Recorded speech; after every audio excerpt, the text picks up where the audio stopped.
Je suis Erin, je suis directrice du bureau PIE au Cap, en Afrique du Sud. On reçoit des jeunes de pays différents qui viennent en Afrique du Sud pour apprendre l'anglais. Les étudiants viennent pour une année scolaire.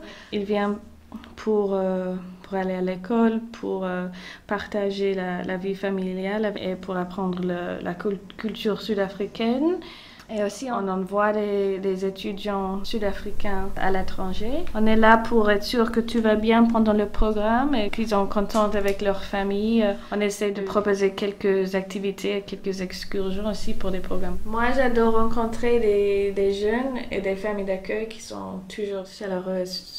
Super sympa. Les étudiants français qui viennent en Afrique du Sud ne savent pas à quoi s'attendre, donc ça peut être difficile au début pour s'adapter des fois, mais on est là pour les aider et pour expliquer les différences culturelles.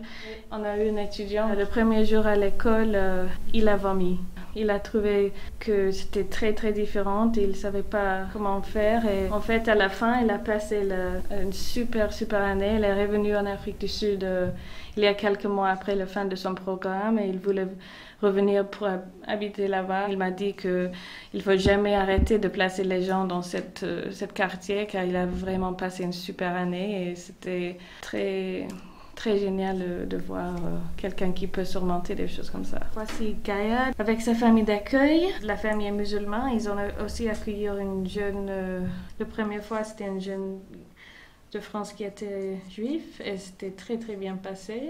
Oui, Gaël est très bien s'adapté. Il était juste un de leurs. Il a rencontré tous les voisins et il n'y avait jamais des problèmes ou des questions de est-ce que je suis différente ou pourquoi. Oui, c'était très bien passé. Cette mère d'accueil a 7 enfants, mais la famille a décidé d'accueillir un étudiant d'exchange et elle est toujours disponible pour Henriette. C'est Étienne et ses sœurs et frères d'accueil. Étienne a toujours fait des blagues et tout le monde l'adorait. Surtout son petit frère d'accueil qui voulait être comme lui. Samuel est son frère d'accueil qui se battent comme des vrais frères. On n'a pas de règles par rapport à qui peut accueillir quelqu'un. Donc, on a des familles de couleurs différentes. On a des familles blanches, des familles noires, des familles métisses.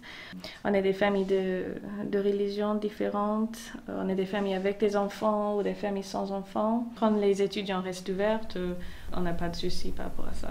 Je pense que le plus important, c'est que le jeune n'a pas de préférence par rapport à la famille. Qu'est-ce que les jeunes apprennent en venant en Afrique du Sud?